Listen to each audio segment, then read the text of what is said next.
Good morning, students. See, under the head income from salary, so far we have discussed the meaning of the salary, definition of the salary under section 17 subsection 1, allowances and various kinds of allowances, perquisites and different kinds of perquisites and their valuation. And we have also studied the scheme of provident fund and various provident funds and the income tax rules applicable to these provident funds. Today let us see the deductions from gross salary. Means whatever income we compute under the income from salary, the total income which is called gross salary under this head is not taxable. From the gross salary that we compute, assessee can claim three deductions for the current assessment year, that is 2020-21. Then what are these three deductions from the gross salary? The first deduction from gross salary allowed for the current assessment year is called standard deduction. And the standard deduction is allowed under section 16 subsection 1A of the Indian Income Tax Act. Then to what extent an assessee can claim standard deduction?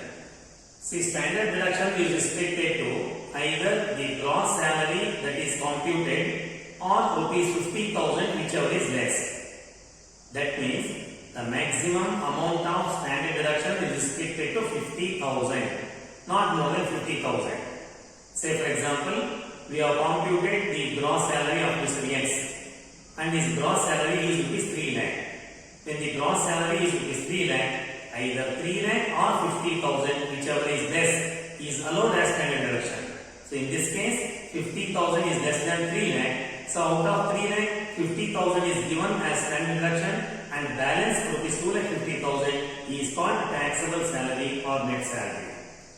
And if the gross salary of Mr. X is exactly 50,000, so entire 50,000 you can claim as standard deduction and there will be no taxable salary. That means standard deduction is restricted to either gross salary or 50,000, whichever is less, not more than 50,000, and it is allowed irrespective of any expenditure on the part of the employee for doing his employment. Okay, that means employees are not required to give any evidence. Without giving any evidence or document, they can claim deduction under the head income from salary. So that is why it is called standard deduction or compulsory deduction. No documents are required, no evidence is required.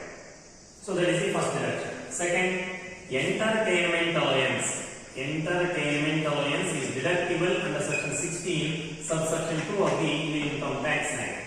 Then what kind of allowance is entertainment allowance? As we have already discussed, entertainment allowance comes under second category. Second category allowances are those allowances which are partially taxable or partly taxable. That means out of the total entertainment allowance received, a part is exempted, a part is deductible. It is not taxable under the Indian Income Tax Act. I made it very clear in the previous classes. Now let us see what amount of entertainment allowance is deductible under section 16(2). Before that, you must remember that any entertainment allowance received by an employee, whether he is a private employee or a government employee, will be first included in the salary to compute gross salary. After computing gross salary, an employee can claim deduction under section 16(2) provided he is a government employee. That means entertainment allowance is deductible under section 16 subsection 2 only in respect of government employees. Only in the case of government employees. Private employees are not eligible for deduction in respect of entertainment allowance. Okay, for government employees, deduction can be given. Then to what extent the deduction is allowed? What is the limit? See, there are three amounts. Out of three, the least is exempted and balance is taxable. These three amounts are either 1/5 of basic salary. 1/5 of basic salary. 1/5 means what? 20%. So 20% of the basic salary, 1/5 of basic salary, or the actual entertainment allowance received by the employee during the previous year. What actually is received by the employee? That is second. Or the maximum amount is 5,000 per annum. 5,000 per annum for the year. Out of these three, the least would be deductible under section 16(2) only for government employees. This is the second deduction from the gross salary called entertainment allowance under section 16(2). Then the third deduction is professional tax, PT, professional tax paid by the SSC under section 16 subsection 3. That means any tax paid by the SSC or the employee in respect of his profession called professional tax or employment tax it is sometimes called. Okay, whether it is called as employment tax or professional tax, it is deductible under section 16 subsection 3. Okay, so whatever may be the amount of professional tax paid by SSC, the whole amount can be deducted. So these are the three deductions which are permissible from the gross salary of the employee. After giving these three deductions, whatever remains, that is called net salary or taxable salary, and that is considered for levying income tax. Okay, so this is about the deductions from the gross salary.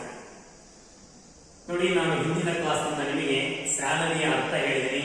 Salary definition section 17 subsection 1 ನಲ್ಲಿ salary definition ಹೇಳ್ಕೊಟ್ಟಿದ್ದೀನಿ. ಏನೇನು ಅಲವೆನ್ಸ್ಗಳಿದಾವೆ, ಯಾವ್ಯಾವ ತರದ ಅಲವೆನ್ಸ್ಗಳು, ಯಾವ್ಯಾವ ತರ tax ಕಟ್ಟಬೇಕಾಗುತ್ತೆ ಅದನ್ನ ಹೇಳ್ಕೊಟ್ಟಿದ್ದೀನಿ. ಪರ್ಕ್ವಿಸಿಟಿಗಳಂದ್ರೆ ಏನು, ಯಾವ್ಯಾವ ತರದ ಪರ್ಕ್ವಿಸಿಟಿಗಳಿದಾವೆ, ಪರ್ಕ್ವಿಸಿಟಿಗಳನ್ನ ಹೆಂಗ್ ವ್ಯಾಲ್ಯೂ ಮಾಡ್ಕೊಂಡು ಹೇಳ್ಕೊಟ್ಟಿದ್ದೀನಿ. ಜೊತೆಗೆ ಪ್ರಾವಿಡೆಂಟ್ ಫಂಡ್ ಸ್ಕೀಮ್ಸ್ ಅನ್ನ ನೋಡಿದೀವಿ. ಮತ್ತೆ ಪ್ರಾವಿಡೆಂಟ್ ಫಂಡ್ ಗಳಿಗೆ ಸಂಬಂಧಪಟ್ಟಂತ ಇನ್ಕಮ್ ಟ್ಯಾಕ್ಸ್ ರೂಲ್ಸ್ ಏನಿದೆ ಅದನ್ನು ಕೂಡ ನೋಡಿದೀವಿ.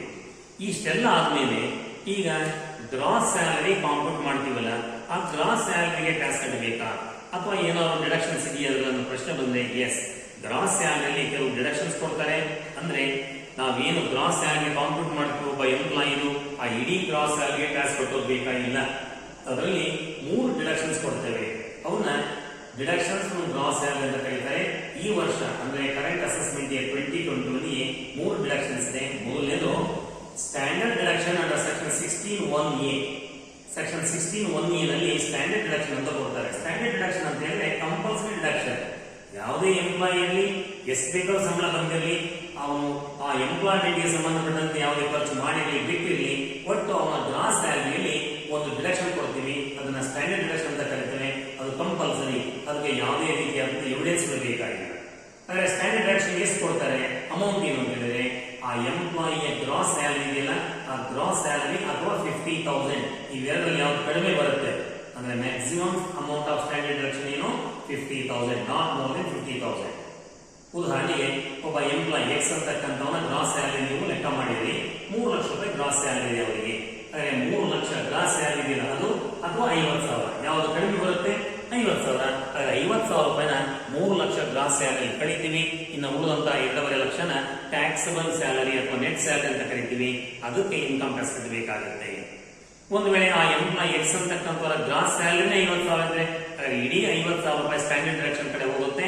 ಅವರಿಗೆ ಟ್ಯಾಕ್ಸಬಲ್ ಸ್ಯಾಲರಿ ಏನು ಉಳಿಯೋದಿಲ್ಲ. ಹಾಗೆ ಟ್ಯಾಕ್ಸಬಲ್ ಸ್ಯಾಲರಿ 0 ಆಗುತ್ತೆ, ಯಾವುದೇ ಟ್ಯಾಕ್ಸ್ ಕಟ್ಟೋಬೇಕಾಗಿಲ್ಲ. ಸೊ ಒಟ್ಟಾರೆ ಸ್ಟ್ಯಾಂಡರ್ಡ್ ಡಿಡಕ್ಷನ್ ಮ್ಯಾಕ್ಸಿಮಮ್ ಅಮೌಂಟ್ ಏನು 50,000, either the gross salary or 50,000, whichever is less, ಯಾವ ಕಡಿಮೆ ಇದೆ ಅದು. ಎರಡನೇ ಡಿಡಕ್ಷನ್ ಎಂಟರ್ಟೈನ್ಮೆಂಟ್ ಅಲವೆನ್ಸ್ ಅಂತ ಹೇಳಿ ಸೆಕ್ಷನ್ 16(2) ನಲ್ಲಿ ಡಿಡಕ್ಷನ್ ಕೊಡ್ತಾರೆ. ಎಂಟರ್ಟೈನ್ಮೆಂಟ್ ಅಲವೆನ್ಸ್ ಅನ್ನೋದು ಎರಡನೇ ಕ್ಯಾಟಗರಿ ಅಲವೆನ್ಸ್ ಅಂತ ನಾನು ಈಗಾಗಲೇ ಹೇಳಿದ್ದೀನಿ. ಎರಡನೇ ಕ್ಯಾಟಗರಿ ಅಲವೆನ್ಸ್ ಏನವು ಪಾರ್ಷಿಯಲಿ ಎಕ್ಸಂಪ್ಟೆಡ್ ಅಲವೆನ್ಸ್ಗಳು. ಪಾರ್ಷಿಯಲಿ ಎಕ್ಸಂಪ್ಟೆಡ್ ಅಲವೆನ್ಸ್ ನಲ್ಲಿ ಅದು ಬರೋದ್ರಿಂದ ರೂಲ್ ಏನ್ ಹೇಳ್ಕೊಟ್ಟಿದ್ದೆ ನಾನು, ಮೊದಲು ಅದನ್ನ ಗ್ರಾಸ್ ಸ್ಯಾಲರಿ ಕಾಂಪ್ಯೂಟ್ ಮಾಡಬೇಕಾದ್ರೆ ಇನ್ಕಮ್ ಸೇರಿಸ್ಕೋಬೇಕು. ಗ್ರಾಸ್ ಸ್ಯಾಲರಿ ಕಾಂಪ್ಯೂಟ್ ಮಾಡಬೇಕು. ಗ್ರಾಸ್ ಸ್ಯಾಲರಿ ಆದ್ಮೇಲೆ ಸೆಕ್ಷನ್ 16(2) ಡಿಡಕ್ಷನ್ ಕೇಳಬೇಕು ಇವರಿಗೆ ಎಂಟರ್ಟೈನ್ಮೆಂಟ್ ಅಲವೆನ್ಸ್ಗೆ. ಅಂದ್ರೆ ಸೆಕ್ಷನ್ 16(2) ನಲ್ಲಿ ಎಂಟರ್ಟೈನ್ಮೆಂಟ್ ಅಲವೆನ್ಸ್ಗೆ ಯಾವ ರೀತಿ ಡಿಡಕ್ಷನ್ ಕೊಡ್ತಾರೆ ಅಂತ ನೋಡೋದ್ರಿಂದ ಮುಂಚೆ ಮೊದಲೇ ನೆನ್ಪಿಟ್ಕೊಂಡ್ರಿ, ಈ ಡಿಡಕ್ಷನ್ ಏನಿದೆ ಇದು ಗವರ್ನಮೆಂಟ್ ಎಂಪ್ಲಾಯೀಸ್ಗೆ ಮಾತ್ರ ಕೊಡ್ತಾರೆ, ಪ್ರೈವೇಟ್ ಎಂಪ್ಲಾಯೀಸ್ಗೆ ಇರೋದಿಲ್ಲ. ಗವರ್ಮೆಂಟ್ ಎಂಪ್ಲಾಯೀಸ್ಗೆ ಎಂಟರ್ಟೈನ್ಮೆಂಟ್ ಅಲವೆನ್ಸ್ಗೆ ಡಿಡಕ್ಷನ್ ಕೊಡ್ತೀವಲ್ಲ, ಎಷ್ಟು ಕೊಡಬೇಕು ಅಂದ್ರೆ ಅಲ್ಲಿ 3 ಅಮೌಂಟ್ಗಳು ಹೇಳಿದ್ದಾರೆ. 3ರಲ್ಲಿ ಯಾವ ಕಡಿಮೆ ಬರುತ್ತೆ, ಏನ್ 3 ಅಮೌಂಟ್ಗಳು? 1/5 ಆಫ್ ಬೇಸಿಕ್ ಸ್ಯಾಲರಿ, ಮೂಲ ವೇತನದಲ್ಲಿ 5ನೇ 1 ಭಾಗ, 5ನೇ 1 ಭಾಗ ಒಂದನೇ, 21% ಒಂದನೇ. ಮೂಲ ವೇತನದ 5ನೇ 1 ಭಾಗ, ಮೂಲ ವೇತನ ಮಾತ್ರ, ಬೇರೆ ಯಾವುದೇ ಅಲವೆನ್ಸ್ಗಳು ಪರ್ಕ್ವಿಸಿಟಿಗಳಲ್ಲಿ ಸೇರಿರಬಾರ್ದು. ಸೊ ಮೂಲ ವೇತನದಲ್ಲಿ 5ನೇ 1 ಭಾಗ, ಅಥವಾ ಅವ್ರಿಗೆ ಏನು ಎಂಟರ್ಟೈನ್ಮೆಂಟ್ ಅಲವೆನ್ಸ್ ಬಂದಿದೆ ಎಂಪ್ಲಾಯಿಗೆ ಅದು ಎಷ್ಟು ಬಂದಿದೆ ನೋಡ್ರಿ, ಪ್ರಾಬ್ಲಮ್ ಇರ್ತದೆ ಅದು, ಅಥವಾ 1 ವರ್ಷಕ್ಕೆ ಗರಿಷ್ಠ 5,000, ವರ್ಷಕ್ಕೆ 5,000. ಈ 3 ಯಾವ ಕಡೆ ಬರುತ್ತೆ ಅದನ್ನ ಗವರ್ಮೆಂಟ್ ಎಂಪ್ಲಾಯೀಸ್ಗೆ ಸೆಕ್ಷನ್ 16(2) ನಲ್ಲಿ ಎಂಟರ್ಟೈನ್ಮೆಂಟ್ ಅಲವೆನ್ಸ್ ಡಿಡಕ್ಷನ್ ಅಂತ ಕೊಡ್ತಾರೆ. ಮೂರನೇದು ಪ್ರೊಫೆಷನಲ್ ಟ್ಯಾಕ್ಸ್, ವೃತ್ತಿ ತೆರಿಗೆ ಅಂತೀವಲ್ಲ, ಆ ಪ್ರೊಫೆಷನಲ್ ಟ್ಯಾಕ್ಸ್ ಅನ್ನ ಕಟ್ಟಿದ್ರೆ ಸೆಕ್ಷನ್ 63 ನಲ್ಲಿ ಡಿಡಕ್ಷನ್ ಕ್ಲೈಮ್ ಮಾಡಬಹುದು. ಎಷ್ಟು ಅಮೌಂಟ್ ನೀವು ಪ್ರೊಫೆಷನಲ್ ಟ್ಯಾಕ್ಸ್ ಕಟ್ಟಿದ್ದೇವೆ, ಆ ಪ್ರೊಫೆಷನಲ್ ಟ್ಯಾಕ್ಸ್ ಗೆ ಎಂಪ್ಲಾಯ್ಮೆಂಟ್ ಟ್ಯಾಕ್ಸ್ ಅಂತ ಕೂಡ ಕರೀತಾರೆ. ಸೊ ಎಂಪ್ಲಾಯ್ಮೆಂಟ್ ಟ್ಯಾಕ್ಸ್ ಅಂತ ಕರೀರಿ, ಪ್ರೊಫೆಷನಲ್ ಟ್ಯಾಕ್ಸ್ ಅಂತ ಕಲ್ತ್ಕೊಡ್ರಿ. ಅದಕ್ಕೆ ಸೆಕ್ಷನ್ 63 ನಲ್ಲಿ ಡಿಡಕ್ಷನ್ ಇದೆ. ಎಷ್ಟು ಪ್ರೊಫೆಷನಲ್ ಟ್ಯಾಕ್ಸ್ ಕಟ್ಟಿದ್ದಾರೆ ಎಂಪ್ಲಾಯಿ ವಸ್ತುವನ್ನು ಕಳಿಬಹುದು, ಯಾವುದೇ ರೆಸ್ಟ್ರಿಕ್ಷನ್ ಇಲ್ಲಿ ಇಲ್ಲ. ಸೊ ಇಷ್ಟು ಆದ್ಮೇಲೆ ನೀವು ಸ್ಯಾಲರಿ ಹೆಡ್ ನಲ್ಲಿ ಈಗ ಯಾವುದೇ ತರದ ಪ್ರಾಬ್ಲಮ್ಗಳನ್ನ ವರ್ಕಿಂಗ್ ಎಂಪ್ಲಾಯೀಸ್ ಅಂತ ನಾವು ಹಿಂದಿನ ಕ್ಲಾಸ್ ಹೇಳಿದ್ವಿ. ಈಗ ಸರ್ವಿಸ್ ನಲ್ಲಿ ಇರಲ್ಲ, ಅವರ ಪ್ರಾಬ್ಲಮ್ಸ್ ಯಾವ್ದು ಬೇಕು ನಾವು ಮಾಡ್ಕೊಡ್ಬೋದು. ಈಗ ಯಾವುದೇ ಎಂಪ್ಲಾಯಿ ನಿಮಗೆ ನನ್ನ ಸ್ಯಾಲರಿ ಇನ್ಕಮ್ ಎಷ್ಟಿದೆ ಕಾಂಪ್ಯೂಟ್ ಮಾಡ್ಕೊಡೋದ್ರೆ ನೀವು ಮಾಡ್ಕೊಡ್ಬೋದು. ರಿಟೈರಿಂಗ್ ಎಂಪ್ಲಾಯೀಸ್ ಇರ್ತಾರಲ್ಲ, ಆ ರಿಟೈರ್ಮೆಂಟ್ ಆಗುವಂತ ವರ್ಷದಲ್ಲಿ ಅವ್ರಿಗೆ ಕೆಲವು ಬೆನಿಫಿಟ್ಗಳು, ರಿಟೈರ್ಮೆಂಟ್ ಬೆನಿಫಿಟ್ ಅವು ಗೊತ್ತಿದ್ರೆ ಆ ರಿಟೈರಿಂಗ್ ಎಂಪ್ಲಾಯೀಸ್ ಯಾರಿದ್ದಾರೆ ಅವರಿಗೆ ಸಂಬಂಧಪಟ್ಟಂತ ಲೆಕ್ಕಾಚಾರಗಳು ಕೂಡ ನೀವು ಮಾಡ್ಕೊಡ್ಬೋದು. ಅದನ್ನ ನಾವು ನೆಕ್ಸ್ಟ್ ಕ್ಲಾಸ್ ನಲ್ಲಿ ರಿಟೈರ್ಮೆಂಟ್ ಬೆನಿಫಿಟ್ ಏನಿದಾವೆ ಅದನ್ನ ಹೆಂಗ್ ಟ್ರೀಟ್ ಮಾಡ್ತಾರೆ ಇನ್ಕಮ್ ಟ್ಯಾಕ್ಸ್ ಆಕ್ಟ್ ನಲ್ಲಿ ಅದನ್ನ ಹೇಳ್ಕೊಡ್ತಾರೆ. ಸದ್ಯಕ್ಕೆ ಒಂದು ಪ್ರಾಬ್ಲಮ್ ಗಮನಿಸ್ರಿ. ಈಗ ಸ್ಯಾಲರಿ ಹೆಡ್ ನಲ್ಲಿ ಇನ್ಕಮ್ ಅನ್ನ ಹೆಂಗ್ ಕಾಂಪ್ಯೂಟ್ ಮಾಡ್ತಾರೆ. ಹಿಂದಿನ ಕ್ಲಾಸ್ ನಲ್ಲಿ ನೀವು ಪ್ರಾಬ್ಲಮ್ ಕೊಟ್ಟಿರಲ್ಲ, ಪ್ರಾಬ್ಲಮ್ ಓಪನ್ ಮಾಡಿ ಮೊದಲನೇ ಪ್ರಾಬ್ಲಮ್ ಕೊಟ್ಟಿ ನೋಡಿ, ಮಿಸ್ ಪವಿತ್ರ ಅಂತ ಒಂದು ಪ್ರಾಬ್ಲಮ್ ಅದನ್ನ ತೆಗೆದು ಆಯ್ತಾ. ಹಾಗೆ ಫಸ್ಟ್ ನಾನು ಪ್ರಾಬ್ಲಮ್ ರೀಡ್ ಮಾಡ್ತೀನಿ, ಕಂಟೆಂಟ್ಸ್ ಅನ್ನು ನೋಟ್ ಮಾಡ್ಕೊಂಡು ಏನ್ ಪ್ರಾಬ್ಲಮ್ ಸಾಲ್ವ್ ಮಾಡ್ಬೇಕು ಅದು ಏನ್ ಬರುತ್ತೆ ಹೇಳ್ಕೊಡ್ತಾರೆ. ನೋಡಿ, miss Pavitra is employed in Bengaluru, population more than 25 lakh. Pavitra ಅನ್ನೋರು ಬೆಂಗಳೂರಲ್ಲಿ ಕೆಲಸ ಮಾಡ್ತಿದ್ದಾರೆ. ಆ ಬೆಂಗಳೂರಿನ ಪಾಪ್ಯುಲೇಷನ್ 25 ಲಕ್ಷ ದಾಟಿದೆ, ಮೋರ್ ದನ್ 25 lakh ಅಂತ ಹೇಳಿದರೆ ನೆನ್ಪಿಟ್ಕೊಳ್ಳಿ. ಯಾಕೆ ಹೇಳಿದ್ರೆ ಗೊತ್ತಿಲ್ಲ. ಪ್ರಾಬ್ಲಮ್ ಓದಿ. Our particulars of income for the previous year 2019-20 are as follows. That your particulars of income ಕೊಟ್ಟಿದ್ದಾರೆ 2019-20 previous year ಗೆ. ಏನಿದೆ ಪವಿತ್ರ ಅವರ incomes? Basic salary 8,000 per month. Note ಮಾಡಿ, basic salary rupees 8,000 per month. ಪ್ರತಿ ತಿಂಗಳ 8,000 ಮೂಲ ವೇತನ ಇದೆ. Okay. DA rupees 2,000 per month ಅಂತ ಇದೆ.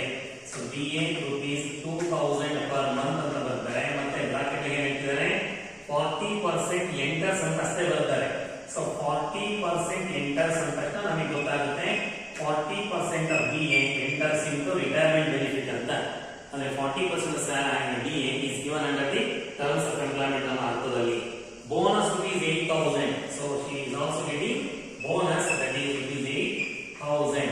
Bonus is always per annum, you remember bonus. Commission rupees 4,500 per annum. See, she is getting commission of rupees 4,500 per annum. This is per year, okay, per annum. Entertainment allowance is 500 per month. Entertainment allowance rupees 500. It is per month, okay, per month. And fair rental value of the rent-free house provided by the employer 40,000. That means a rent-free house is also provided by the employer.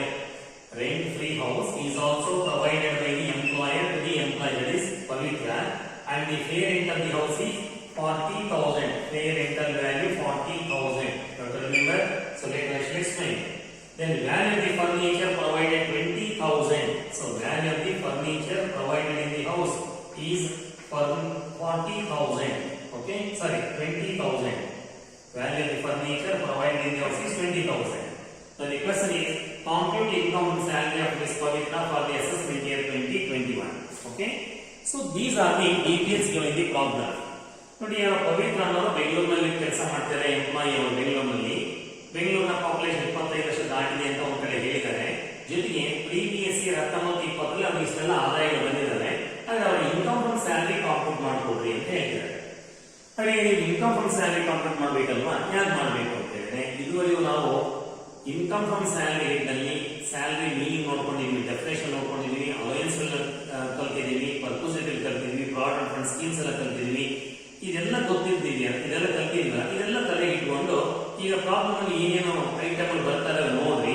ಅವು ಏನು ಅಲಯನ್ಸ್ಗಳು, ಪರ್ಪೋಸಿಟ್ಗಳು, ಅಲಯನ್ಸ್ಗಳಾದ್ರೆ ಯಾವ ತರದ alliance, ಪರ್ಪೋಸಿಟ್ ಆದ್ರೆ ಯಾವ ತರದ ಪರ್ಪೋಸಿಟ್, ಯಾವ ರೀತಿ value ಮಾಡಬೇಕು, ಎಲ್ಲ ರೂಲ್ಸ್ ಅನ್ನ ನಾವು ಹೇಳ್ಕೊಟ್ಟಿದ್ದೀನಿ. ಅವನ್ನ ನೆನಪಿಟ್ಕೊಂಡು ನೀವು ಪ್ರಾಬ್ಲಮ್ ಸಾಲ್ವ್ ಮಾಡಬೇಕಾಗುತ್ತೆ. ಮೊದಲು ನಾವು ಇನ್ಕಮ್ ಸ್ಯಾಲರಿ ಕಾಂಪ್ಯೂಟ್ ಮಾಡಬೇಕು ಅಲ್ವಾ, ಮೊದಲು ಸ್ಟೇಟ್ಮೆಂಟ್ ಬರ್ಕೊಳ್ಳಿ. ನಾನು ಪ್ರಾಬ್ಲಮ್ ಎಕ್ಸ್ಪ್ಲೇನ್ ಮಾಡ್ತೇನೆ. ಸ್ಟೇಟ್ಮೆಂಟ್ ಅಂತ ಬರೀಬೇಕು, computation of income from salary. Right it, computation of income from salary. Computation of income from salary of Miss Pavitra. Computation of income from salary of Miss Pavitra for the assessment year 2020-21, previous year being 2019-20. Okay, so is ಬರ್ಕೊಂಡು ಒಂದು statement ಮಾಡ್ಕೊಳ್ಳಿ. ಈ ತರ 2 columns ಮಾಡ್ಕೊಳ್ಳಿ page ಎಂಡಿಗೆ. computation of income from salary of this Pavitra for the assessment year 2020-21, previous year being 2019-20. ಅಷ್ಟು ಬರ್ಕೊಂಡು 2 columns ತಗೊಳ್ಳಿ page ಎಂಡಿಗೆ. have 2 columns. ಈ ತರ ಸ್ಟೇಟ್ಮೆಂಟ್ ಮಾಡ್ಕೊಳ್ಳಿ. computation of income from salary of this Pavitra ಅದೆಲ್ಲ ಮೇಲೆ ಬರ್ತಿರಲ್ಲ. computation of income from salary of this Pavitra for the assessment year 2020-21, previous year being 2019-20. ಈಗ problem ಏನ್ ಐಟಮ್ ಬಂದಿದೆ, ಅದು ಟ್ಯಾಕ್ಸಬಲ್ ಆದ್ರೆ ನೇರವಾಗಿ ನೀವು ಲಾಸ್ಟ್ ಅನ್ನು ಬರ್ಕೊಂಡ್ಬಿಡ್ರಿ. ಒಂದು ವೇಳೆ ನಾಟ್ ಟ್ಯಾಕ್ಸಬಲ್ ಅನ್ನೋದಾದ್ರೆ ನೀವು ಅದನ್ನ ಮೆನ್ಷನ್ ಮಾಡಿ ಬ್ರಾಕೆಟ್ ರೀಸನ್ ಬರ್ಕೊಡ್ರಿ. ಇಲ್ಲ ನೋ ವರ್ಕಿಂಗ್ ನೋಟ್ ಕೂಡ ಹೇಳಬಹುದು ನಾಟ್ ಟ್ಯಾಕ್ಸಬಲ್ ಅಂತ ಹೇಳಿ. ಪಾರ್ಷಿಯಲಿ ಟ್ಯಾಕ್ಸಬಲ್ ಆಗಿದ್ರೆ ಆ ಅಮೌಂಟ್ ಅನ್ನ ಬರ್ಕೊಂಡು ಅದರಲ್ಲಿ ಎಕ್ಸಾಮ್ಸ್ ಇರುತ್ತೆ ಕಳೆದು ಮಿಕ್ಕಿದನ್ನ ಔಟ್ ಮಾಡ್ಕೊಡ್ರಿ. ಈ ತರ ಮಾಡ್ತಾ ಹೋಗ್ರಿ. ಓಕೆ, ಸೊ ಫಸ್ಟ್ ಒನ್ ಏನಿದೆ, ಬೇಸಿಕ್ ಸ್ಯಾಲರಿ. ನೋಡಿ, ಮೂಲ ವೇತನ ಅಂದ್ರೆ ಇಸ್ ಆಲ್ವೇಸ್ ಟ್ಯಾಕ್ಸಬಲ್, ಅದೇ ಬಹಳ ಮುಖ್ಯವಾದ ಐಟಮ್. ಓಕೆ, ಮಿನಿಮಮ್ ವೇಜಸ್ ಅಲ್ಲಿ ಟ್ಯಾಕ್ಸ್ ಕಟ್ಟಬೇಕಾಗುತ್ತೆ. ಹಾಗೆ ಅದನ್ನ ಇನ್ಕ್ಲೂಡ್ ಮಾಡಿ ಏನಿದೆ ಪರ್ ಮಂತ್ ಅಂತಿದೆ. ಹಾಗೆ ಇನ್ಕಮ್ ಟ್ಯಾಕ್ಸ್ ಏನು, ಆನ್ಯುವಲ್ ಟ್ಯಾಕ್ಸ್ ಆಗಿರೋದ್ರಿಂದ 4 ಆನ್ಯುವಲ್ ಕನ್ವರ್ಟ್ ಮಾಡಿ ಬರೀಬೇಕು ಎಲ್ಲವನ್ನು. Basic salary rupees 8,000 per month ಅಂತ ಇದೆ. 8,000 into 12 ಮಾಡಿ. ಸೊ 8,000 into 12 ಮಾಡಿದ್ರೆ ಆಗುತ್ತೆ 96,000 per annum. ಹಾಗಾದ್ರೆ ಬೇಸಿಕ್ ಸ್ಯಾಲರಿ 96,000 rupees ತಗೊಳ್ಳಿ. 96,000.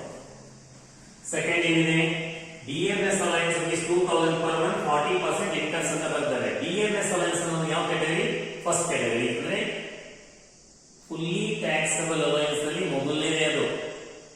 ಹಾಗೆ DMS ಅಲೈನ್ಸ್ ಗೆ ಟ್ಯಾಕ್ಸ್ ಕಟ್ಟಬೇಕು, ಫುಲ್ ಟ್ಯಾಕ್ಸ್ ಕಟ್ಟಬೇಕು. ಯಾವುದೇ ಎಂಪ್ಲಾಯ್ ಆಗಲಿ, ಗೌರ್ಮೆಂಟ್ ಇರಲಿ, ಪ್ರೈವೇಟ್ ಇರಲಿ, ಏನ್ DA ಬಂದಿದೆ ಅಷ್ಟು ಟ್ಯಾಕ್ಸ್ ಕಟ್ಟಬೇಕು. ಬಟ್ ಬ್ರಾಕೆಟ್ ಏನಿದೆ 40% ಇಂಟ್ರೆಸ್ಟ್ ಅಂತ ಇದೆ. ಅದರ ಅರ್ಥ ಏನು, 40% of the DMS allowance is given under the terms of employment ಅಂತ ಅಷ್ಟೇ. ಅದರ ಅರ್ಥ ಏನಾದ್ರೆ ಆ DMS allowance ಏನು terms of employment ಪ್ರಕಾರ ಬಂದಿದೆ 40%, ಅದನ್ನ ಕ್ಯಾಲ್ಕುಲೇಷನ್ ಗಳಲ್ಲೂ ಸೇರಿಸಬೇಕಾಗುತ್ತೆ. ಏನ್ ಕ್ಯಾಲ್ಕುಲೇಷನ್ ಮಾಡ್ತೀವಿ, ಆ ಕ್ಯಾಲ್ಕುಲೇಷನ್ ಗಳನ್ನು ಸೇರಿಸಬೇಕು. ಏನೇನು ಕ್ಯಾಲ್ಕುಲೇಷನ್ ಮಾಡ್ತೀವಿ ನಾವು, HRA ಇದ್ರೆ HRA ಕ್ಯಾಲ್ಕುಲೇಷನ್ ಮಾಡ್ತೀವಿ, ಗ್ರಾಚ್ಯುಟಿ ಇದ್ರೆ ಗ್ರಾಚ್ಯುಟಿ ಮಾಡ್ತೀವಿ, ಹೌಸ್ ವ್ಯಾಲ್ಯೂಯೇಷನ್ ಇದ್ರೆ ಹೌಸ್ ವ್ಯಾಲ್ಯೂಯೇಷನ್ ಮಾಡ್ತೀವಿ. ಡಿಫರೆಂಟ್ ಕ್ಯಾಲ್ಕುಲೇಷನ್ಸ್ ಎಲ್ಲ ಬರುತ್ತೆ, ಪ್ರಾವಿಡೆಂಟ್ ಫಂಡ್ ಕ್ಯಾಲ್ಕುಲೇಷನ್ಸ್ ಎಲ್ಲ ಬರುತ್ತೆ. ಅಲ್ಲಿ ನೀವು 40% ಸೇರಿಸಬೇಕು ಅಂತ, ಯಾಕಂದ್ರೆ ಟರ್ಮ್ಸ್ ಆಫ್ ಎಂಪ್ಲಾಯ್ಮೆಂಟ್ ಇದೆ. ಓಕೆ, ಹಾಗೆ DMS ಅಲೈನ್ಸ್ 2,000 ಇದೆಯಲ್ಲ, 2,000 ಟ್ಯಾಕ್ಸ್ ಕಟ್ಟಬೇಕು. ಅದು ಇನ್ಕಮ್ 2,000 ತಗೊಂಡ್ರೆ ಕ್ಯಾಲ್ಕುಲೇಷನ್ ಮಾಡ್ಬೇಕಾಗಿಲ್ಲ, ಅಲ್ಲಿ 40% ಸೇರಿಸಬೇಕಾಗುತ್ತೆ. ಯಾಕೆ ಡಿ ಕೂಡ taxable allowance. So DMS allowance, what is the amount per month? It is 2,000. rupees 2,000 into 12 ಮಾಡಿ 24,000. 24,000 DA is completely taxable. Okay, ಮತ್ತೇನಿದೆ, ಬೋನಸ್ ಬಂದಿದೆ. Bonus 8,000. Bonus comes under different forms of salary. Bonus, fees and commission, pension, annuity ಅಂತ ಬರ್ತಿರ್ತವೆ. ಇವು ಕೂಡ employee ಮಾಡೋ payment, ಇವು ಕೂಡ ಸ್ಯಾಲರಿ ಟ್ಯಾಕ್ಸ್ ಕಟ್ಟಬೇಕು. ಹಾಗೆ ಬೋನಸ್ ಸೇರಿಸ್ಕೊಡ್ರಿ. Bonus, what is the bonus received by Pavitra? It is 8,000 per annum. So 8,000 rupees bonus is also taxable. Then commission rupees 4,500 per annum. She is getting fixed commission 4,500 per annum. So commission is also a form of salary. It is taxable. Commission. So commission ಕೂಡ taxable ನೇ add ಮಾಡ್ಕೊಳ್ಳಿ. ಅದು 4,500 per month annum ಅಂತಿದೆ. per year 4,500. ಇದು fixed ಅಂತ, ಅದು turn over ಆಧಾರ ಮೇಲೆ ಕೊಟ್ಟಿಲ್ಲ. ಅದು ಟರ್ನ್ ಓವರ್ ಆಧಾರ ಮೇಲೆ ಕೊಟ್ಟರು ಸರಿನೇ, without any reference to turnover ಕೊಟ್ಟರು ಸರಿನೇ. ಕಮಿಷನ್ ಮತ್ತೆ ಫೀಸ್ ಆಲ್ವೇಸ್ ಟ್ಯಾಕ್ಸಬಲ್. ಅವು ಡಿಫರೆಂಟ್ ಫಾರ್ಮ್ಸ್ ಸ್ಯಾಲರಿ ಇದಾವೆ, ಅದನ್ನ ಇನ್ಕ್ಲೂಡ್ ಮಾಡ್ಕೊಡ್ರಿ.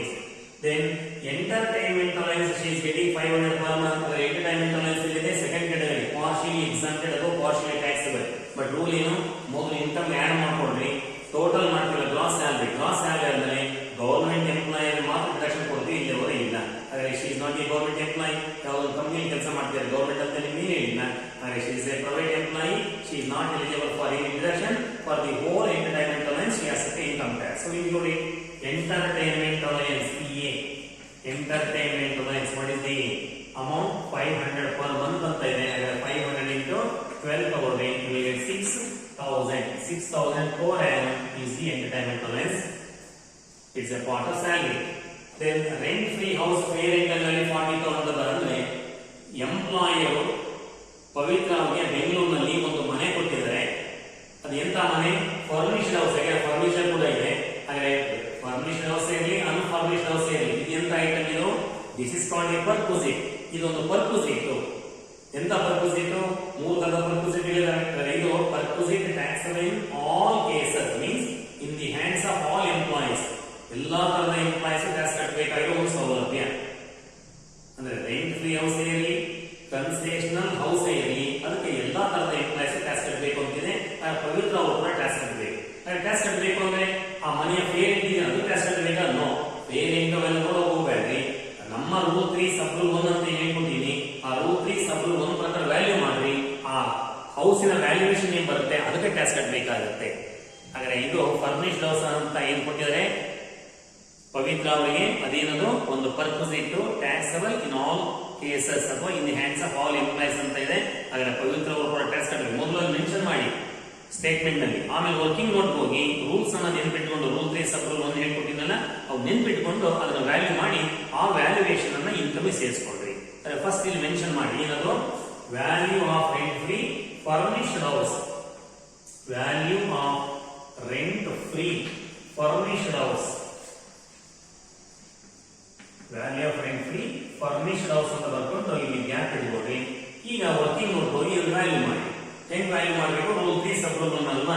ಹಾಗೆ ಇಲ್ಲಿ ವರ್ಕಿಂಗ್ ನೋಟ್ ಬರೀ. ವರ್ಕಿಂಗ್ ನೋಟ್ ನಲ್ಲಿ valuation of rent free, valuation of rent free furnished house ಅಂದ್ರಿ. Valuation of rent free furnished house. So rent free furnished ಇರಲಿ, unfurnished ಇರಲಿ, ರೂಲ್ 3 ಸಬ್ ರೂಲ್ 1 ನಲ್ಲಿ ಏನ್ ವ್ಯಾಲ್ಯೂ ಮಾಡಬೇಕು ಅಂತ ಹೇಳ್ಕೊಡ್ತೀವಿ. ಹೆಂಗ್ ವ್ಯಾಲ್ಯೂ ಮಾಡಬೇಕು? ಪ್ರೈವೇಟ್ ಎಂಪ್ಲಾಯೀಸ್ ಆದ್ರೆ, ಮನೆ ಎಂಪ್ಲಾಯರ್ ಆದ್ರೆ ಆ ಊರಿನ ಪಾಪ್ಯುಲೇಷನ್ ಆಧಾರ ಮೇಲೆ ವ್ಯಾಲ್ಯೂ ಮಾಡಬೇಕು. ಮನೆ ಎಂಪ್ಲಾಯರ್ ಅಲ್ಲ, ಅವರು ರೆಂಟ್ ಎಂಪ್ಲಾಯರ್ ಬಾಡಿಗೆ ತಗೊಂಡಿದ್ದಾರೆ ಅದು ಪಾಪ್ಯುಲೇಷನ್ ನೋಡಿದ್ರೆ ವ್ಯಾಲ್ಯೂ ಮಾಡ್ತೀವಿ. ಹಾಗೆ ಇಲ್ಲಿ ಮನೆ ಯಾರು? ಎಂಪ್ಲಾಯರ್. ಅವ್ರಿಗೆ ಬಾಡಿಗೆ ತಂದಿರತ್ತ ಪ್ರಾಬ್ಲಮ್ ಹೇಳಿಲ್ಲ. ಹಾಗೆ ಎಂಪ್ಲಾಯರ್ ಮನೆ ಎಲ್ಲಿದೆ? ಬೆಂಗಳೂರಿನಲ್ಲಿದೆ. ಬೆಂಗಳೂರಿನ ಪಾಪ್ಯುಲೇಷನ್ ಪ್ರಾಬ್ಲಮ್ ಕೊಟ್ಟರೆ 25 ಲಕ್ಷ. ಆದರೆ ಊರಿನ ಪಾಪ್ಯುಲೇಷನ್ ಅಥವಾ ಪ್ಲೇಸಿನ ಪಾಪ್ಯುಲೇಷನ್ 25 ಲಕ್ಷಕ್ಕಿಂತ ಜಾಸ್ತಿ ಇದ್ರೆ ರೆಂಟ್ ಫ್ರೀ ಅನ್ಫರ್ನಿಶ್ಡ್ ಹೌಸ್ ಬೆಲೆ ಏನಾಗುತ್ತೆ? ಸ್ಯಾಲರಿಯಲ್ಲಿ 15%. ಹಾಗಾದ್ರೆ ಸ್ಯಾಲರಿಯಲ್ಲಿ 15% ಅಂತ ಹೇಳಿದ್ರೆ ನಮಗೆ ಮೊದಲು ಏನ್ ಬೇಕಾದ್ರೆ ಸ್ಯಾಲರಿ ಬೇಕು. ಹಾಗಾದ್ರೆ ರೆಂಟ್ ಫ್ರೀ ಹೌಸ್ ಅಂತ ಬಂದ ತಕ್ಷಣ ನೀವು ಅದನ್ನ ಸ್ಟೇಟ್ಮೆಂಟ್ ಅಲ್ಲಿ ಮೆನ್ಷನ್ ಮಾಡಿ ವರ್ಕಿಂಗ್ ನೋಟ್ ಹೋಗಿ ಮೊದಲು valuation of rent free furnished house ಅಂತ ಬರ್ಕೊಂಡು ಫರ್ನಿಶ್ಡ್ ಅಂದ್ರೆ ಫರ್ನಿಶ್ಡ್ ಅಂದ್ರೆ ಅನ್ಫರ್ನಿಶ್ಡ್ ಅಂದ್ರೆ ಅನ್ಫರ್ನಿಶ್ಡ್ ಅಂದ್ರೆ ಮೊದಲು ಸ್ಯಾಲರಿ ಡಿಫೈನ್ ಮಾಡಿ. ಸ್ಯಾಲರಿ ಡಿಫೈನ್ ಮಾಡಲಿ. Salary for this purpose. Salary for this purpose. Salary for this purpose ಅಂತ ಬರಲು ಏನ್ ಸ್ಯಾಲರಿ ಅಂದ್ರೆ ಇಂಡಿಯನ್ ಕ್ಲಾಸ್ ಹೇಳ್ಬಿಟ್ಟು ಎಕ್ಸಾಂಪಲ್ ಮಾಡ್ಕೊಟ್ಟಿನಿ. ಸ್ಯಾಲರಿ ಅಂದ್ರೆ ಏನು? Basic salary plus all taxable allowances. ಎಲ್ಲಾ ಟ್ಯಾಕ್ಸಬಲ್ ಅಲವೆನ್ಸಸ್ ಸೇರಿಸ್ಕೋಬೇಕು. ಆದ್ರೆ ಡಿಎ ಮಾತ್ರ ಟರ್ಮ್ಸ್ ಆಫ್ ಎಂಪ್ಲಾಯ್ಮೆಂಟ್ ಇಂದ ಸೇರಿಸ್ಕೊಡ್ತೀವಿ, ಇಲ್ಲೇ ಹೋದ್ರೆ ಇಲ್ಲ. ಡಿಎ ಬಿಟ್ಟು ಉಳಿದ ಎಲ್ಲವೂ ಸೇರಿಸ್ಕೊಡ್ತೇವೆ. ಡಿಎನು ಕೂಡ ಟರ್ಮ್ಸ್ ಆಫ್ ಎಂಪ್ಲಾಯ್ಮೆಂಟ್ ಇಂದ ಸೇರಿಸ್ಕೊಡ್ತೀವಿ, ಇಲ್ಲೇ ಹೋದ್ರೆ ಇಲ್ಲ. ಮತ್ತೆ ಬೋನಸ್ ಅಂದ್ರೆ ಸೇರ್ಕೊಳ್ಳುತ್ತೆ, ಯಾವ್ದಾದ್ರು ಫೀಸ್ ಅಂಡ್ ಕಮಿಷನ್ ಅಂತ ಸೇರ್ಕೊಳ್ಳುತ್ತೆ, ಅಥವಾ ಈ ತರ ಯಾವ್ದಾದ್ರು ಮಾನಿಟರಿ ಬೆನಿಫಿಟ್ ಬಂದ್ರೆ ಸೇರ್ಕೊಳ್ಳುತ್ತೆ. ಇಷ್ಟು ನೆನ್ಪಿಟ್ಕೊಳ್ರಿ. ಸೊ ನಮ್ಮ ಪ್ರಾಬ್ಲಮ್ ಅಲ್ಲಿ ನಮ್ಮ ಎಂಪ್ಲಾಯ್ ಯಾರು? ಪವಿತ್ರ ಅವರಿಗೆ ಈ ತರದ ರಸೀಟ್ಗಳು ಏನೇನಿದಾವೆ ಅವ್ನು ಆಡ್ ಮಾಡ್ಬೋದು. ಹಾಗೆ ಸಂಬಳ ಅಂದ್ರೆ ಈಗ ಬೇಸಿಕ್ ಸಂಬಳ ತಗೋಬೇಕು. ಬೇಸಿಕ್ ಸಂಬಳ ಏನಿದೆ? 96,000. ಹಾಗೆ ಬೇಸಿಕ್ ಸ್ಯಾಲರಿ 96,000 ತಗೊಳ್ರಿ. ಅದು ಕ್ಯಾಲ್ಕುಲೇಷನ್ ಅಲ್ಲಿ ಫಸ್ಟ್ ಐಟಮ್. ನೆಕ್ಸ್ಟ್ ಏನು? DA terms of employment. ನೋಡಿ ಟ್ಯಾಕ್ಸಬಲ್ ಅಲವೆನ್ಸ್ ಅಂದ ತಕ್ಷಣ ಡಿಎ ಟ್ಯಾಕ್ಸಬಲ್, ಬಟ್ ಡಿ ಏನಾಗಿದೆ? 40% ಇಂಟ್ರೆಸ್ಟ್ ಅಂತ ಬರ್ತಾರೆ. ಹಾಗೆ 40% ಮಾತ್ರ ಕ್ಯಾಲ್ಕುಲೇಷನ್ ಸೇರಿಸ್ಕೋಬೇಕು. ಇನ್ಕಮ್ ಕಾಂಪ್ಯೂಟ್ ಮಾಡಬೇಕಾದ್ರೆ ವಸ್ತು ಡಿ ಸೇರಿಸ್ಕೊಡ್ತೀವಿ, ಯಾಕೆ it's completely taxable. But calculation ಬಂದಾಗ ಏನು ಡಿ ನ ಟರ್ಮ್ಸ್ ಆಫ್ ಎಂಪ್ಲಾಯ್ಮೆಂಟ್ ಪ್ರಕಾರ ಕೊಟ್ಟಿದ್ದಾರೆ ಅದು ಮಾತ್ರ ಸೇರಿಸ್ಕೊಡ್ತೀವಿ. ಹಾಗೆ ಡಿ ನಲ್ಲಿ 40%. So D at the rate of 40% ತಗೋಬೇಕು. ಹಾಗೆ ಡಿ ಏನಿದೆ? ಟೋಟಲ್ 24,000 ಇದೆ. ಹಾಗೆ 24,000 ಇಂಟು 40/100 ಮಾಡಿ. 40/100 ಇದು ಒಂದು ಡಿಜಿಟ್ ಏನಾಗುತ್ತೆ? 10%. 2,400 10%. ಅದನ್ನ 4 ಮಲ್ಟಿಪ್ಲೈ ಮಾಡಿದ್ರೆ ಏನಾಗುತ್ತೆ? 9,600 ಆಗುತ್ತಲ್ವಾ? 9,600 40%. ನೋಡಿ ಚೆಕ್ ಮಾಡಿ. 4,000 4,000 4,400 9,600 9,600 ಡಿಎಸ್ ಸೇರಿಸ್ಕೊಳ್ರಿ. ಮತ್ತೆ ಬೇರೆ ಏನಾದ್ರು ಟ್ಯಾಕ್ಸ್ ಅಲವೆನ್ಸ್ ಬಂದಿದಾವೆ ಇಲ್ಲಿ? ಬಂದಿದೆ. ಇದೆ. ಎಂಟರ್ಟೈನ್ಮೆಂಟ್ ಅಲವೆನ್ಸ್ ಅಂತ ಇದೆ. ಅದು ಅಲವೆನ್ಸ್ ಕಂಪ್ಲೀಟ್ ಟ್ಯಾಕ್ಸಬಲ್ ಆಗುತ್ತೆ. ಯಾಕೆ? She is A non government employee, she is not eligible for deduction under section 16(2). Section 16(2) ನಲ್ಲಿ ಏನು ಡಿಡಕ್ಷನ್ ಕೊಡೋದಿಲ್ಲ, ಆದರೆ ಕಂಪ್ಲೀಟ್ ಟ್ಯಾಕ್ಸಬಲ್ ಆಗುತ್ತೆ. ಎಷ್ಟು ಸೇರಿಸ್ಕೊಳ್ಳಿ? ಎಂಟರ್ಟೈನ್ಮೆಂಟ್ ಅಲವೆನ್ಸ್ ಎಷ್ಟಿದೆಯಪ್ಪ? 6000. ಸೊ ಎಂಟರ್ಟೈನ್ಮೆಂಟ್ ಅಲವೆನ್ಸ್ 6000 ಸೇರಿಸ್ಕೊಳ್ಳಿ. ಅಲ್ಲಿಗೆ ಬೇಸಿಕ್ ಸ್ಯಾಲರಿ ಆಯಿತು, ಮತ್ತೆ ಟ್ಯಾಕ್ಸಬಲ್ ಅಲವೆನ್ಸ್ ಆಯಿತು. ಮತ್ತೆ ಸೇರಿಸಲಿಕ್ಕೆ ಬೋನಸ್ ಇದೆ ಸೇರಿಸ್ಕೊಳ್ಳಿ. ಇಲ್ಲಿಯ ಬೋನಸ್ ಎಸ್ ಬೋನಸ್ ಇದೆ. ಬೋನಸ್ ಏನು? 8000. ಹಾಗೆ 8000 ಬೋನಸ್ ಅನ್ನು ಕೂಡ ಸೇರಿಸ್ಕೊಳ್ಳಿ. ಬೋನಸ್ 8000 ಅದು ಕೂಡ ಕ್ಯಾಲ್ಕುಲೇಟ್ ಸೇರ್ಕೋಬೇಕು ಸ್ಯಾಲರಿ ಡೆಫಿನೇಷನ್ ನಲ್ಲಿ. ಅದಕ್ಕೆ valuation of rent free house. ಮತ್ತೆ ಫೀಸ್ ಅಂಡ್ ಕಮಿಷನ್ ಏನಿದೆ ಸೇರಿಸ್ಕೊಳ್ಳಿ. ಎಸ್ ಕಮಿಷನ್ ಅಂತ ಬರೀದಿಯಲ್ಲ, ಕಮಿಷನ್ 4500 ಇದೆ, ಆ ಕಮಿಷನ್ ಕೂಡ ಸೇರಿಸ್ಕೊಳ್ಳಿ.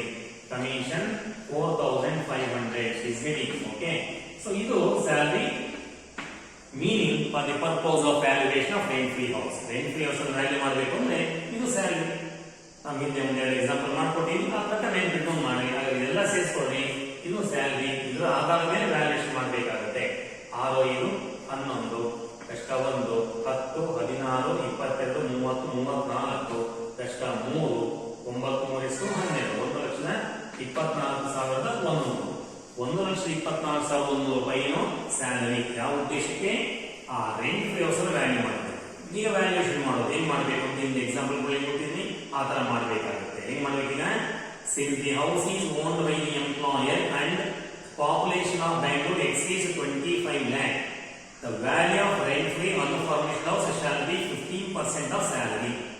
ಮನೆ ಎಂಪ್ಲಾಯರ್ದು ಮತ್ತೆ ಬೆಂಗಳೂರಿನ ಪಾಪ್ಯುಲೇಷನ್ 25 ಲಕ್ಷ ದಾಟಿದೆ. ಹಾಗಾಗಿ ಸ್ಯಾಲರಿ ಏನ್ ಬಂದಿದೆ? 1,24,100 ರೂಪಾಯಿ. ಇದರಲ್ಲಿ 15% ತಗೊಳ್ರಿ. ಅದು ರೆಂಟ್ ಫ್ರೀ ಅನ್ಫರ್ನಿಶ್ಡ್ ಹೌಸಿನ ಬೆಲೆ ಆಗುತ್ತೆ. ಅನ್ಫರ್ನಿಶ್ಡ್ ಹೌಸ್ ಬಟ್ ಪವಿತ್ರ ಅವರಿಗೆ ಕೊಟ್ಟಿರೋದು ಫರ್ನಿಶ್ಡ್ ಇದೆ. ಫರ್ನಿಶ್ಡ್ ಹೌಸಿನ ಬೆಲೆ ಬೇಕು ಅಂದ್ರೆ ಕಾಸ್ಟ್ ಆಫ್ ದಿ ಫರ್ನಿಚರ್ ಇದ್ರೆ ಅದರಲ್ಲಿ 10% ಸೇರಿಸ್ಕೊಳ್ರಿ. ಹೈರ್ ಮಾಡಿದ್ರೆ ಫರ್ನಿಚರ್ ಇಡೀ ಹೈರ್ ಚಾರ್ಜಸ್ ಸೇರಿಸ್ಕೊಳ್ರಿ. ಇಲ್ಲಿ ಕಾಸ್ಟ್ ಕೊಟ್ಟಿದ್ದಾರೆ ಅಂದ್ರೆ ಎಂಪ್ಲಾಯರ್ ಫರ್ನಿಚರ್ 10% ಸೇರಿಸ್ಕೊಳ್ತೀವಿ. ಈಗ ಅದನ್ನು ವ್ಯಾಲ್ಯೂ ಮಾಡಿ. ಹೆಂಗ್ ವ್ಯಾಲ್ಯೂ ಮಾಡ್ತಿದ್ದಾರೆ? Value of rent free unfurnished house ಅಂತ. Value of rent free unfurnished house ಅಂತ ಬರೆದು ಕೆಳಗಡೆ 15% ಆಫ್ ಸ್ಯಾಲರಿ. 15% of salary.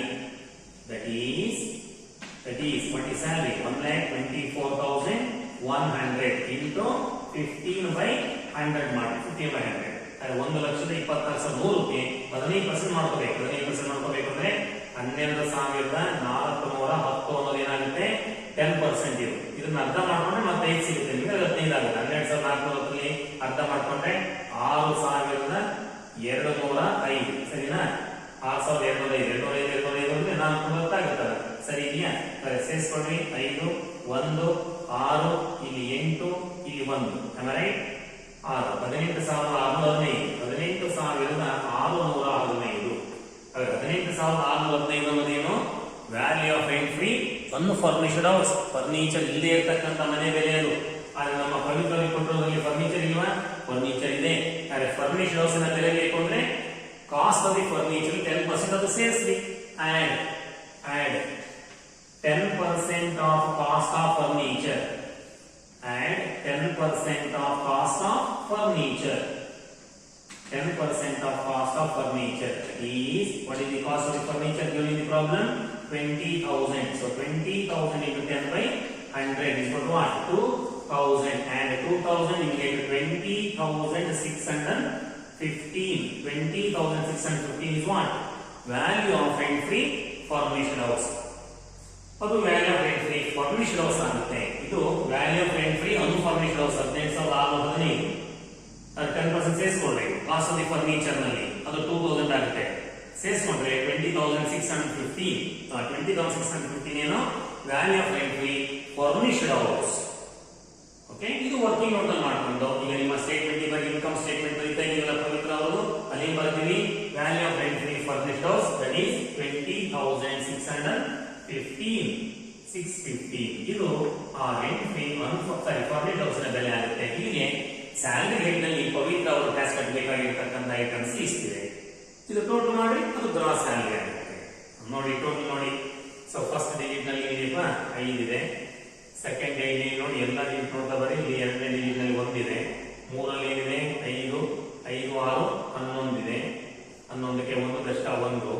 ಸರಿ ಇದೆಯಾ? 5 6 11 7 11 19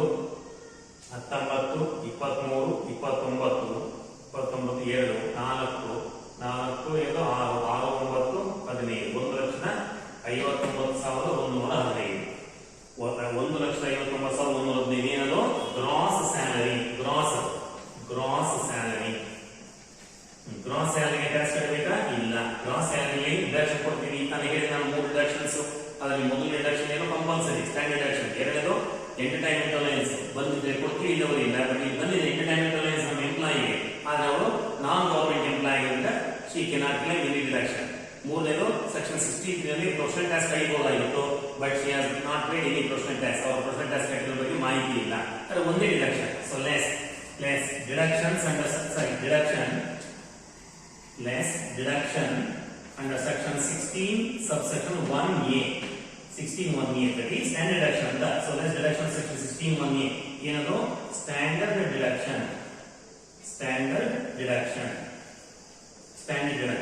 What is the rate of standard deduction? Either gross salary or 50,000, whichever is less. ಬಂದಿರೋ gross salary ಅಥವಾ 50,000 ಯಾವುದು ಕಡಿಮೆ ಬರುತ್ತೆ ಅದು. ಗ್ರಾಸ್ ಸ್ಯಾಲರಿ 1,59,000 ಚಿಲ್ಲರೆ ಇದೆ. ಆದರೆ 50,000 ನಮ್ಮ ರೇಟು. ಯಾವ ಕಡಿಮೆ? 50 ಕಡಿಮೆ. 50,000 ನೀವು ಡಿಡಕ್ಷನ್ ಕೊಡ್ರಿ. ಸ್ಟ್ಯಾಂಡರ್ಡ್ ಡಿಡಕ್ಷನ್ ಉಳಿತಕ್ಕಂಥದ್ದು 1,09,115. ಆದರೆ ಇದೇನು? ಟ್ಯಾಕ್ಸಬಲ್ ಸ್ಯಾಲರಿ ಅನ್ಬಹುದು, ಅಥವಾ ನೆಟ್ ಸ್ಯಾಲರಿ ಅನ್ಬಹುದು, ಅಥವಾ ಇನ್ಕಮ್ ಫ್ರಮ್ ಸ್ಯಾಲರಿ ಅನ್ಬಹುದು. ಇದು ನೆಟ್ ಸ್ಯಾಲರಿ. ಸೊ ಈ ತರ ಕಾಂಪ್ಯೂಟ್ ಮಾಡಬೇಕು. ಇದು ಒಂದು ಎಕ್ಸಾಂಪಲ್ ಮಾಡ್ಕೊಟ್ಟಿದ್ದೀನಿ ನಾನು. ನೆನ್ಪಿಟ್ಕೊಡ್ರಿ. ನಾನು ನೆಕ್ಸ್ಟ್ ಕ್ಲಾಸ್ ನಲ್ಲಿ ರಿಟೈರ್ಮೆಂಟ್ ಬೆನಿಫಿಟ್ ಇಲ್ಲಿದ್ದಾರೆ. ಆ ರಿಟೈರ್ಮೆಂಟ್ ಬೆನಿಫಿಟ್ ಎಲ್ಲ ಡಿಸ್ಕಸ್ ಮಾಡಿ ಆ ನಂತರ ಕಂಪ್ಲೀಟ್ ಪ್ರಾಬ್ಲಮ್ಗಳು, ಸ್ಯಾಲರಿ ಯಾವುದೇ ತರದ ಪ್ರಾಬ್ಲಮ್ ಕೇಳಿ ಮಾಡುವಂತ ಶಕ್ತಿ ನಮಗೆ ಬಂದಿರುತ್ತೆ, ನಾಲೆಜ್ ಇರುತ್ತೆ, ನಾವು ಮಾಡೋಣ. Okay, thank you.